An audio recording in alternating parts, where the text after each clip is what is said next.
What if I told you that the soul, rather than disappearing after death, embarks on a journey so enigmatic and sacred that very few have ventured to describe it?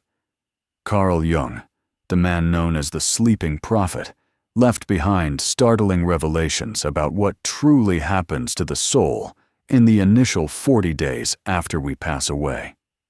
These are not ambiguous spiritual notions or poetic devices. They are detailed, soul-stirring truths that have the potential to forever alter your perspective on death and life. Picture this. Your body is cold, and your heart has ceased to beat. Don't fear death, but prepare for your first 40 days in eternity. Carl Jung's Guide.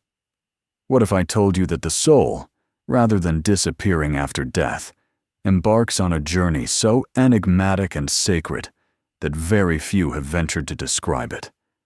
Carl Jung, the man known as the sleeping prophet, left behind startling revelations about what truly happens to the soul in the initial 40 days after we pass away. These are not ambiguous spiritual notions or poetic devices. They are detailed, soul-stirring truths that have the potential to forever alter your perspective on death and life. Picture this. Your body is cold, and your heart has ceased to beat. Yet your soul is more vibrant than ever. You are observing everything as it happens. You can feel and think, but you are no longer a part of the physical realm. What follows is not merely light or darkness, tranquility or terror. What follows is a procedure, a divine order that dictates where your soul will go and what it must confront. According to Jung, these 40 days are absolutely crucial.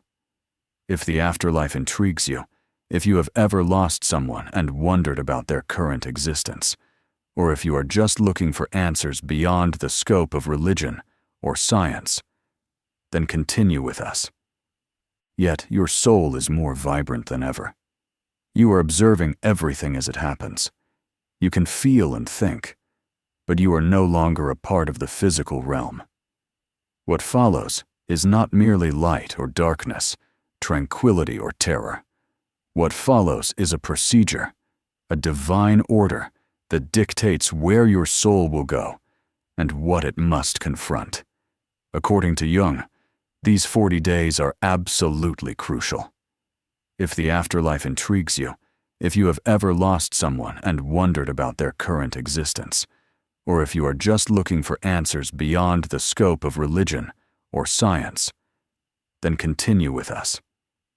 Don't fear death, but prepare for your first 40 days in eternity.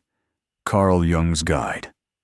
What if I told you that the soul, rather than disappearing after death, embarks on a journey so enigmatic and sacred that very few have ventured to describe it? Carl Jung, the man known as the sleeping prophet, left behind startling revelations about what truly happens to the soul in the initial 40 days after we pass away. These are not ambiguous spiritual notions or poetic devices. They are detailed, soul-stirring truths that have the potential to forever alter your perspective on death and life. Picture this. Your body is cold, and your heart has ceased to beat. Yet your soul is more vibrant than ever. You are observing everything as it happens. You can feel and think, but you are no longer a part of the physical realm. What follows is not merely light or darkness, tranquility or terror. What follows is a procedure, a divine order that dictates where your soul will go and what it must confront. According to Jung, these 40 days are absolutely crucial. If the afterlife intrigues you, if you have ever lost someone and wondered about their current existence, or if you are just looking for answers beyond the scope of religion or science, then continue with us. What you are about to learn might challenge your beliefs, but it could also bring solace to your heart. Share your thoughts in the comments. We read each one. If your comment enriches the conversation, we will acknowledge it with a small heart. It's our way of showing gratitude for your participation in this journey. Also, remember to subscribe and enable notifications so you won't miss any of the revelations we share here. Let's expand this community together. Now, take a deep breath and get ready to learn what Carl Jung revealed about the soul's journey in the first 40 days after death. The instant the soul departs from the body, time seems to halt. But consciousness persists. Carl Jung characterized it as a sacred transition. You are no longer breathing. Your heart is still, yet you are intensely aware. Not in the same manner as when you were alive, but with a more profound, more perceptive awareness. You can see and hear the cries of your loved ones, but you cannot touch them, and they cannot sense your presence. In those initial moments after death, Jung explained, the soul experiences a peculiar kind of limbo, a phase where it grasps its separation from the body, but has not yet fully assimilated into the spiritual world. This moment is rife with questions, flashes of memory, and a profound internal evaluation. The soul starts to review its life not as a sequence of events, but as a series of emotions. What it gave, what it took, who it aided, and who it harmed. Every deed, every motive, comes flooding back with incredible clarity. According to Jung, the soul is not judged by an external entity at this point, but by its own higher self. This self is not constrained by ego or delusion. It perceives everything as it truly was. That realization can be either serene or horrifying. Jung indicated that during the first 3 days, the soul remains in close proximity to the physical body, not by choice, but out of necessity, as part of the natural process of detachment. Similar to waking from a dream, it takes time for the soul to fully accept its severance from the body. It watches the funeral, listens to the prayers, and feels the emotions in the room.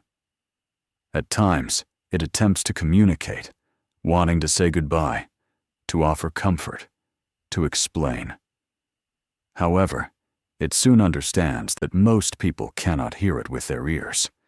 Only those who are deeply intuitive or emotionally connected can perceive its presence.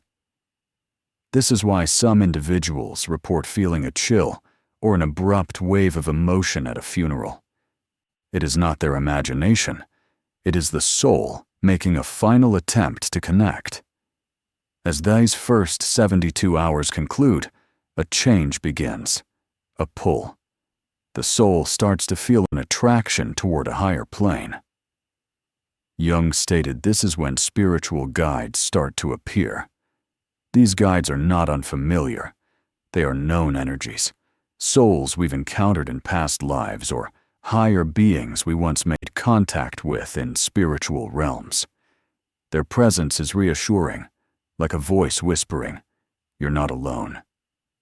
As the 4th day commences, the soul begins its passage into what Jung described as the intermediate plane, a dimension between the earthly and the heavenly. Here the soul is not judged, it is not punished, it is guided. This plane is tailored to the soul's vibration. What does that mean? It means your soul gravitates toward a reality that reflects your true spiritual state. If you lived a life of kindness, growth, and learning, you might find yourself in a luminous, peaceful environment. But if your life was driven by hatred, greed, or cruelty, you could awaken in a place that mirrors those energies, not as punishment, but as reflection. Jung emphasized that these early days are not about heaven or hell. They are about awareness. The soul begins to understand itself in a way it never could while on earth. Layers of illusion peel away. You can't lie to yourself here. You can't blame others. You are face to face with your essence. Some souls are shocked by what they see. Others feel liberated. Between the 5th and 10th day, another transformation begins. The soul starts encountering other spirits, some familiar, some not. These are not ghosts. They are conscious entities traveling their own spiritual paths. Conversations don't happen with words, but with thought. Telepathic communication, Jung said, is the universal language of the afterlife. In this realm, everything is energy. Your emotions, your thoughts, your memories, they are visible. They create your surroundings. So if you carry guilt, it becomes part of your environment. If you carry love, it surrounds you like light. It's here that many souls begin to learn their first great lesson. That consciousness creates reality. Jung warned that some souls get stuck here. They hold on to regret. They obsess over unfinished business. They refuse to forgive. These souls can remain in this intermediate plane for years, sometimes decades, until they choose to release their attachments. But for others, the journey continues. Between day 11 and day 20, the soul often receives what Jung called a calling. It's not a sound. It's a deep inner knowing, a pull toward a place of learning. This is where the soul begins to understand the structure of the spiritual world. It enters what many have described as the Hall of Records, or the Temple of Learning. Jung claimed these are not myths. They are actual places in the spiritual dimension accessible to souls ready to grow. Here the soul meets beings of great wisdom, elders, teachers, guides who radiate compassion and power. They are not there to punish. They are there to reveal. The soul is shown visions, past lives, choices, missed opportunities, hidden strengths. This is not about making the soul feel guilty. It's about helping it understand its path, why it was born, what it achieved, and what still remains to be done. Jung believed that many souls choose to reincarnate after this stage, not because they are forced to, but because they realize they still have work to do. As the days progress into the third week after death, something profound begins to unfold. The soul, now more conscious of its essence and purpose, starts to remember not just the life it just left, but other lifetimes. According to Jung, the soul is eternal, and in this stage, the veil thins. Memories from previous incarnations rise to the surface not in random fragments, but with purpose. The soul begins to see how every life is interconnected, how choices made hundreds of years ago still ripple into the present. For some souls, this is overwhelming. They realize they have repeated the same lessons over and over. Others feel a rush of clarity, as if the puzzle pieces of existence finally fit together. There's a sense of divine design. Nothing was by accident.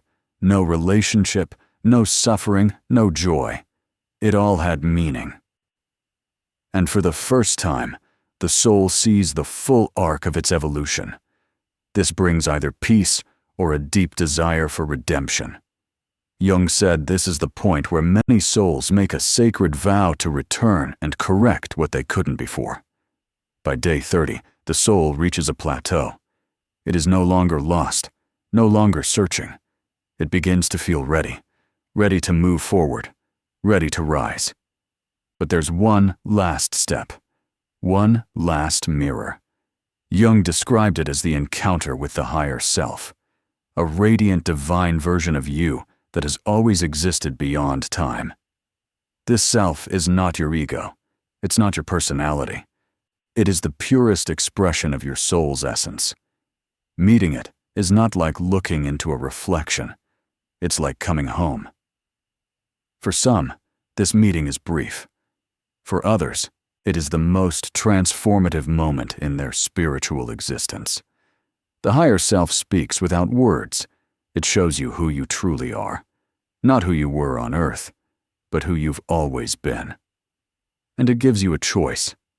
Stay in the spiritual realm and continue learning, and return to earth with a renewed mission. Jung emphasized that nothing is forced. The soul always chooses. In the final days of this 40-day journey, most souls have made their choice.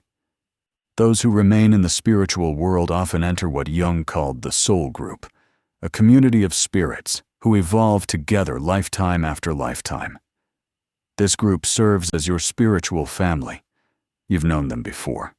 You'll know them again. Some were your parents. Some were your children. Others were strangers who showed up at the exact moment you needed them. It's not coincidence. It's design. The soul begins to understand that love, not knowledge, is the ultimate currency of the universe. Everything else, power, success, even pain, fades. But love remains. That love becomes the bridge to the next phase. Whether that phase is rest, rebirth, or ascension depends on the soul's evolution. But by day 40, the journey that began in silence and confusion ends in clarity. The soul is no longer afraid. It is no longer alone. It knows once the 40th day arrives, something shifts permanently in the soul's energetic structure. It's as if a door closes and another one silently opens. Carl Jung emphasized that by this point, the soul has either aligned itself with its next phase of growth or remained in a cycle of confusion, still attached to earthly concerns.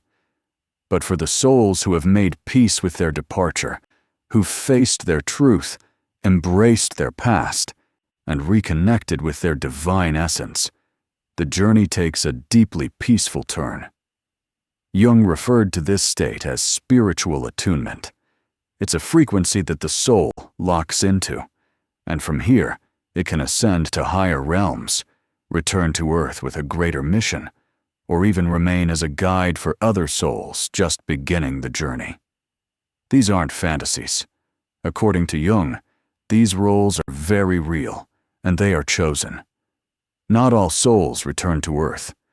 Some stay in service of others, helping family members, guiding those lost in grief, or working in what Jung described as realms of healing and restoration, places where souls broken by trauma receive comfort and spiritual repair.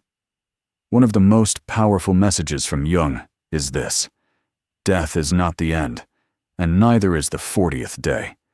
It's a checkpoint, a spiritual milestone.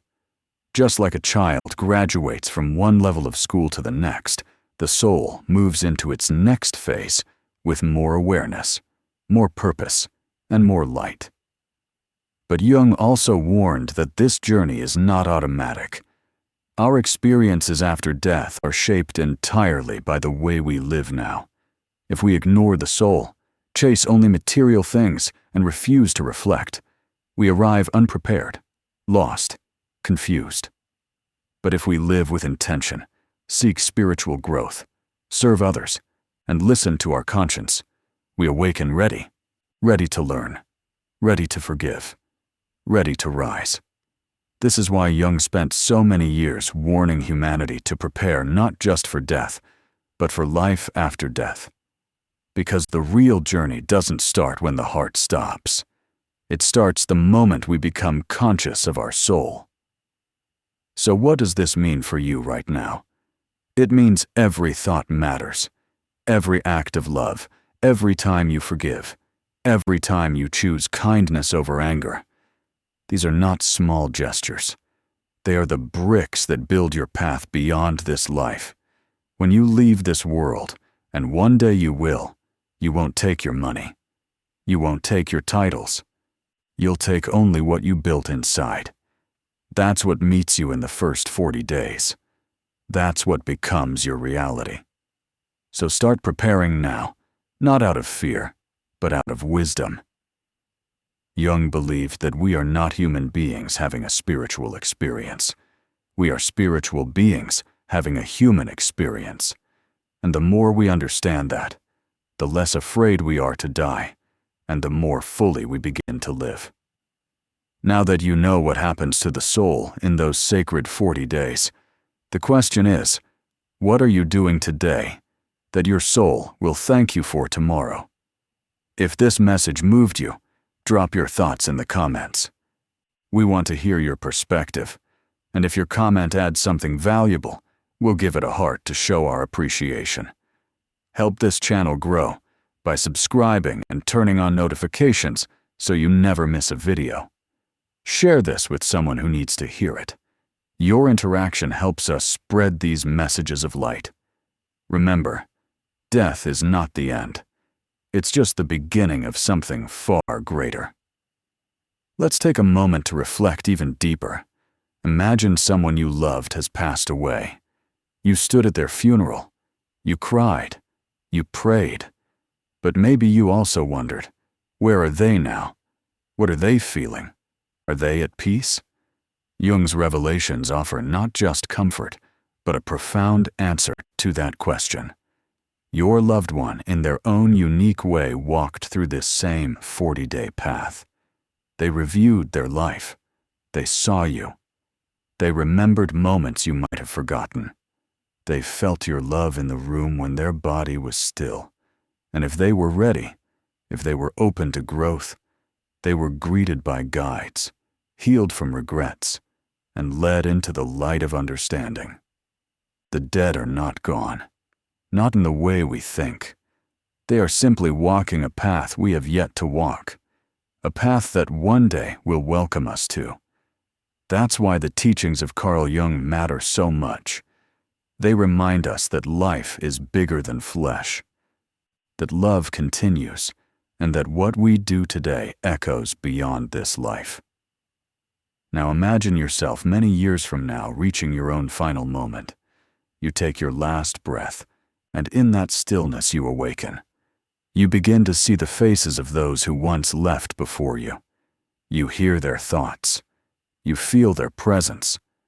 You are no longer afraid because you understand what's happening, because you've prepared. You know that this is the beginning of the soul's journey, not its end. You step into the mirror of your life with grace. You accept. You forgive. You rise.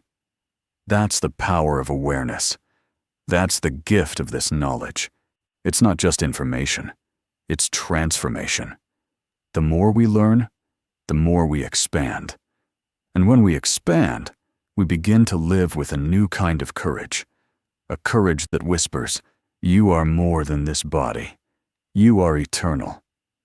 So if this message sparked something in you, if it made you think differently about life, death, or the soul, don't let it fade. Carry it with you. Let it shape your choices. Let it deepen your compassion. And please help others hear it. 2. Like this video. Subscribe to the channel. Turn on the bell so you don't miss what's coming next. And drop a comment sharing your thoughts, your questions, your experiences. We read everyone, and if your words add something valuable, we'll mark it with a heart. Together, we're building a space for truth, for faith, and for light in a world that deeply needs it. Your soul's journey doesn't begin at death. It begins now.